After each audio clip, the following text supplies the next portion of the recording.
você acredita que o uso das expressões corporais durante o processo de contação de histórias possa ajudar na compreensão da criança? Bom, na realidade, isso talvez afaste algumas pessoas do ato de contar, porque elas acham assim, que para você ser um contador de histórias, você tem que ter um curso de teatro, por exemplo.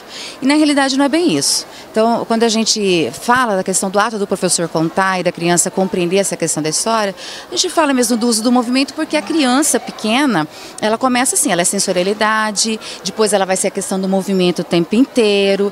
E é lógico que como ela não tem o conhecimento exato da questão de sentido e significado do vocabulário, se eu consigo colocar, né, as emoções, eu consigo entrar dentro dessa questão do mundo da história, sentir aquela realidade da ficção, o que acontece? Eu vou estar usando o meu corpo, né, para poder estar expressando isso, e as crianças vão começando a compreender melhor. Então, na realidade, quando elas são muito pequenas, elas não sabem o que é raiva, o que é alegria, o que é medo, elas não sabem no sentido de nomear, mas elas sentem. Então, quando eu faço uma cara de espanto, ela também já percebe, é medo, é surpresa. Então, na hora de você contar histórias, o que a gente indica, né, para as acadêmicas, para o pessoal que quer contar uma história com relação à questão da expressão corporal, é que, lógico, primeiro você conte as histórias na sua casa, pega namorado, marido, mãe, todo mundo, né, exercite essa questão.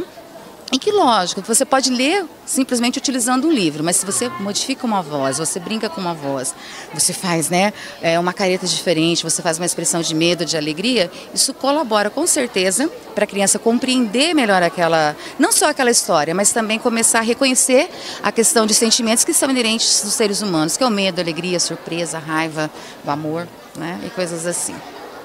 Como que você acredita que um profissional hoje, que ele vai trabalhar, tendo como embasamento teorias, práticas que já foram utilizadas por outros profissionais, como que ele pode inovar hoje na contação de histórias? O que você acredita que hoje dá para um profissional trazer de novo para dentro de uma sala de aula?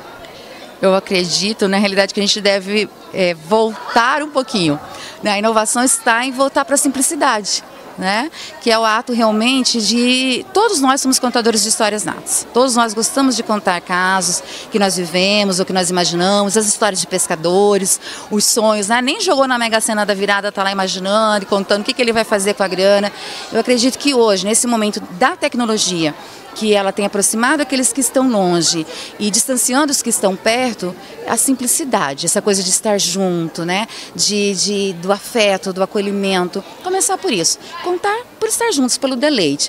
E lógico que a criança pequena, como essa questão do tempo dela de concentração é muito curto, é gostoso quando a gente tem um fantoche, quando a gente tem um avental, quando a gente tem a questão da expressão corporal, mas eu acho que o conselho número 1, que não é um conselho, mas é uma partilha, vamos começar a contar, né? Como o Carlos Drummond de Andrade fala, amar aprende-se amando, e contar uma boa história a gente aprende exercitando e contando boas histórias, né? E partilhando, compartilhando, dando presente para as nossas crianças e nos presenteando um momento tão de partilha humana que é ouvir uma história lida ou contada ou mediada.